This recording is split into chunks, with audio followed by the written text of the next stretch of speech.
DeFi and TradFi, a marriage to last forever? Thank you so much for coming here today. And thank you for the IBC and Olga for organizing this panel. So we have here Mr. Sasha Ruut from Australia. Yeah? Tanzania. My good friend Francisco from Spain. Gijón. Yeah, that's me, thank you. So can you introduce yourself to the audience? Like, what do you do for a living, apart of being in crypto? Yeah, myself, I'm the co-founder and head of trading of DeFi Research. Myself, I'm a DeFi researcher too. I specialize mainly in DeFi, and I have one of the 5,000 highest on-chain reputations in the world that is a score based in how much you use DeFi and how efficiently, basically, which is something that you can prove on-chain. So. Amazing. Yeah, I'm Sasha. I have a background in traditional finance. So I worked in a bricks and mortar bank for several years in Australia.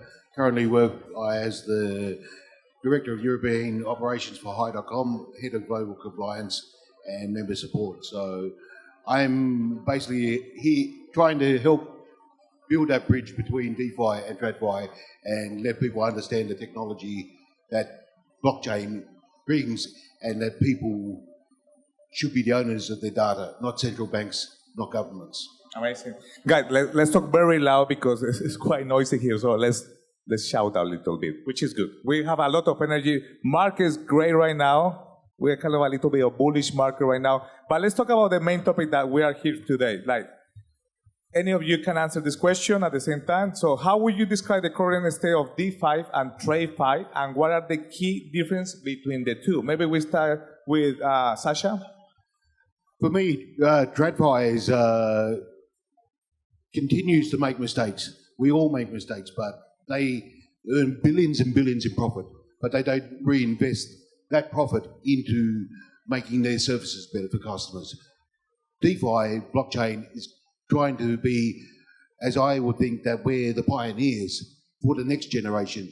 So it shouldn't no longer be TradFi, DeFi, but FutureFi. I like that. What about you, Francisco? You believe in FutureFi? Yeah, of course, I believe in it. The thing is that in DeFi has been a lot of experimentation so far. This is very, very new technology. This exists in reality since 2020, the DeFi summer. So this is extremely young technology. So now is the moment where the products and the protocols start being battle tested. And for example, we start seeing some very serious technology and adoption. For example, I think that people is missing some real numbers, like during the bear market, the use of stablecoins has been going up only. The number of transactions, the size of transactions, that's something totally organic. And even the dollar's value settled, it's in dollars. The market already chosen to use stablecoins is not settled in Bitcoin or Ethereum. And now we are seeing a new generation of stablecoins that I'm very excited about. For example, MakerDAO is bringing the on-chain, the treasury yield to the blockchain. So basically, you can have stable coins that they are interest-bearing stable coins. So basically, that accrue value when they are in your pockets. And of course, as the normal stable coins, they have very high adoption. I really expect that these kind of products that they give the yield back to the users, they are going to be very successful because a lot of people, they need these kind of products for themselves and for their families, basically. Guys, apart of that, we have a bear market last year, and we're still in kind of a bear market. We have a lot of news that make the whole world for us more difficult, especially with what happened with FTX, right? So, but gave us a lot of challenge, but also it did a massive cleanse of the industry, right? So, what do you think, apart of that challenge that we have right now, what do you think are the current main challenges in integrating DeFi with TradFi, and how can this challenge be overcome? Francisco, we can start to come piggyback what you just said. Okay, yeah. I mean, the user interface, to be honest, right now is a problem because if you look to DeFi and crypto, we are literally in the late 90s if we compare it with the adoption of the internet. So there are a lot of issues right now with the user interface. So basically, the only thing we need is to battle test more everything, and we need to be at least as good as Revolut. It's as easy as that. In the moment that we have an interface as good as Revolut, is no doubt that everyone will adopt it because you have way less friction, you have better yields, you have lower fees, and then you know what is happening with your assets. So there are huge advantages, but long story short, the word is time. And with the time, all of these problems, they go together. Basically, they will be fixed together.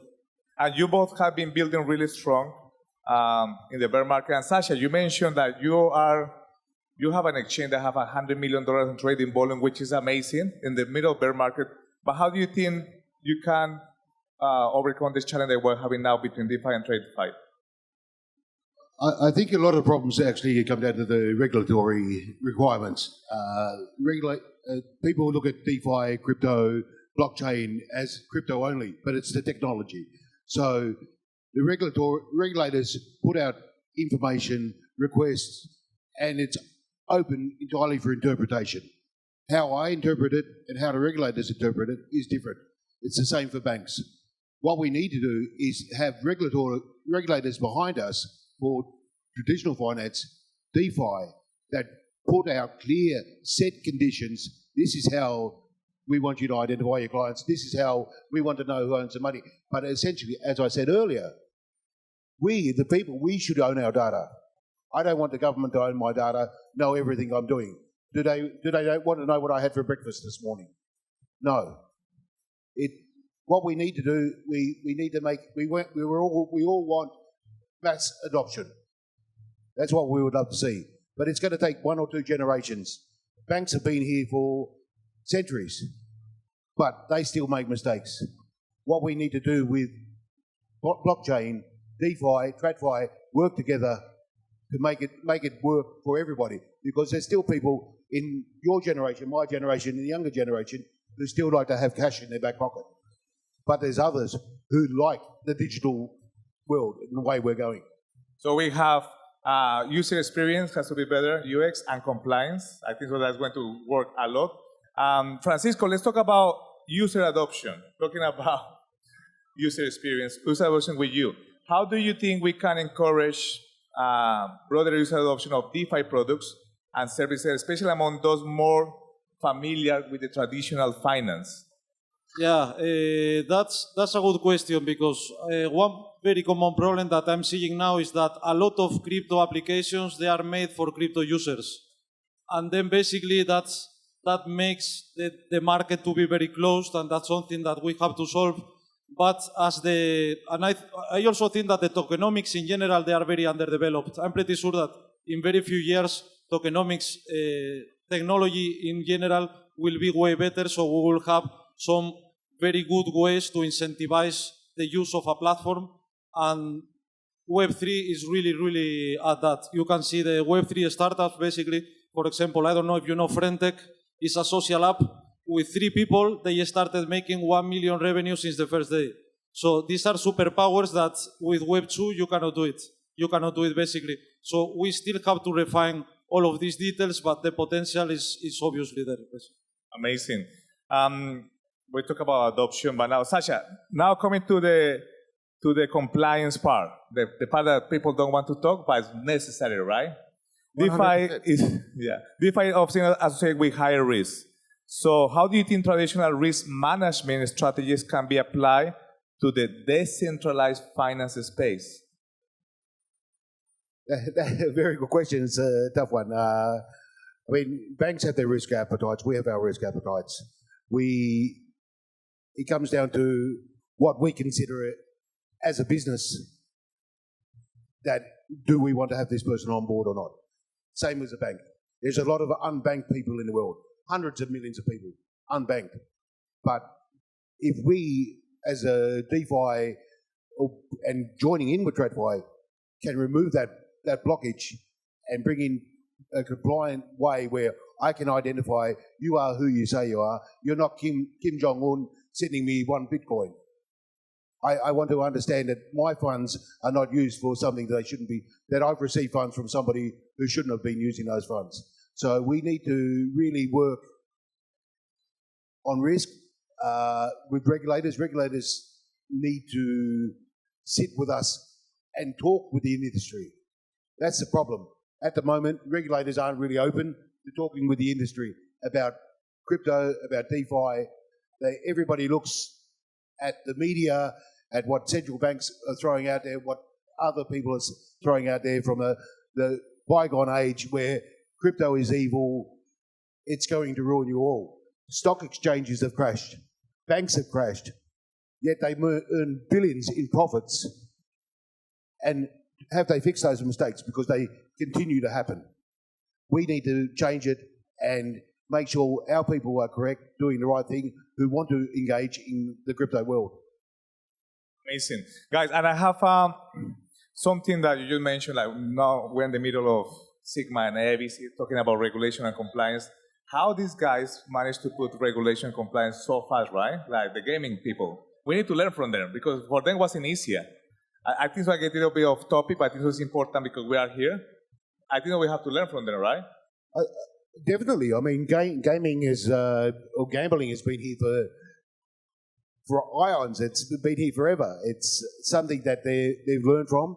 They've had also a lot of compliancy problems, people using illegal gotten funds or money laundering, whatever it may be. So that's where gaming, traditional finance and DeFi, if we simply work together and the regulators of each industry work together and say, here's your clear set rules that you should follow, rather than, okay, I don't think this is okay, but you do think it's okay, but the law is,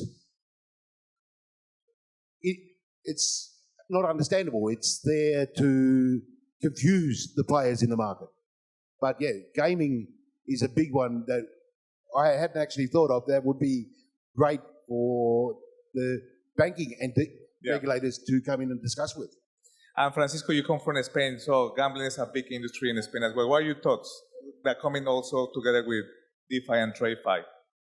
Yeah, in my opinion, I tend to have a different idea than most of the people. I think that the governments, they will have to change very, very much the way they see everything. I mean, because in my opinion, we are in the beginning of the exponential age of innovation, and because of the nature of blockchain and DeFi, that moves really, really, really fast. So basically, there is a lot of technology that is being developed to go around the regulation in the good way.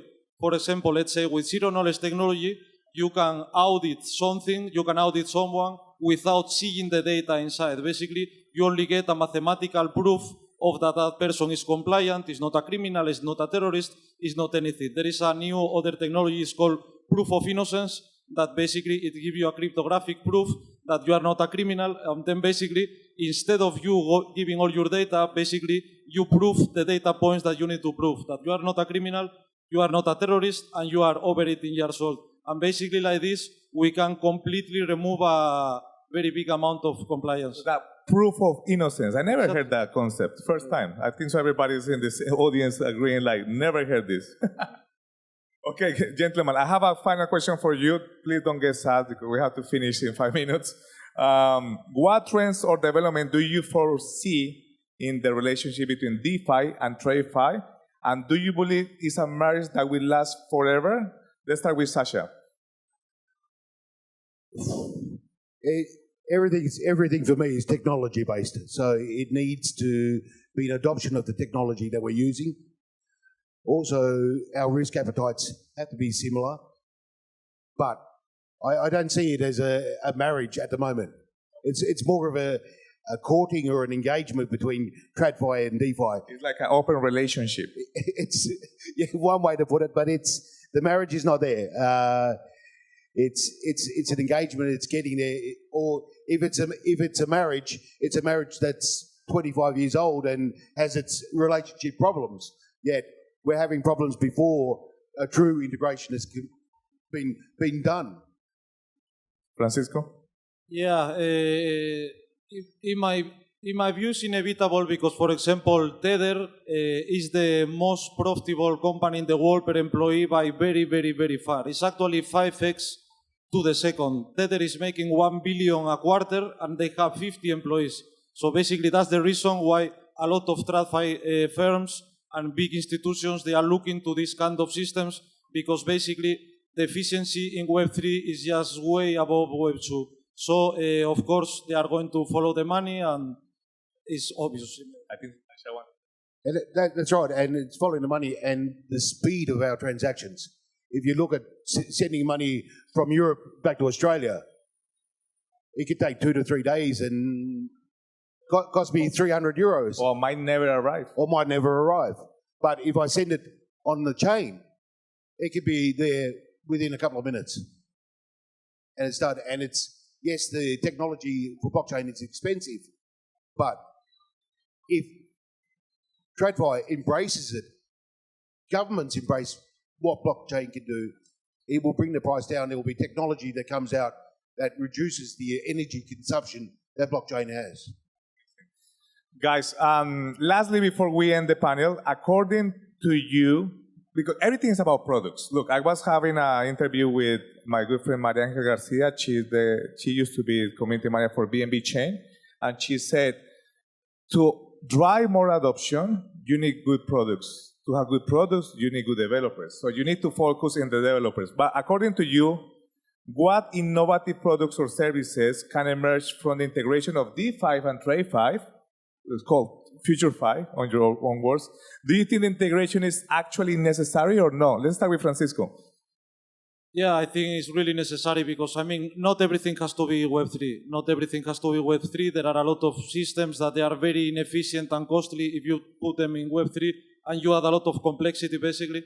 So, yeah, it's something that hybrid systems, in my opinion, hybrid systems, they are going to be way bigger than people think, because a lot of people tend to think about decentralization so much, you know, and things are not black or white. So hybrid systems, I think that will be really, really useful for everyone. Yeah. I think Francisco answered it for both of us. I was going along the same lines. It's, I don't really have much else to say on that. That was a good answer. I just want to say thank you to everybody here, because look, we are still building, and you don't see many people in conference anymore, but the reason that we are here is because we need to keep building, we need to bring more adoption, and I just want to say thank you to Francisco and Sasha for coming here and talk about this topic. It's not easy, but necessary. I have a good colleagues here that learn a lot from you today, guys, so thank you so much to both of you. My pleasure, and thank you for everybody. And thank you to Olga as well, and the AIBC. Thank you very much. Thank you, guys. Bye-bye.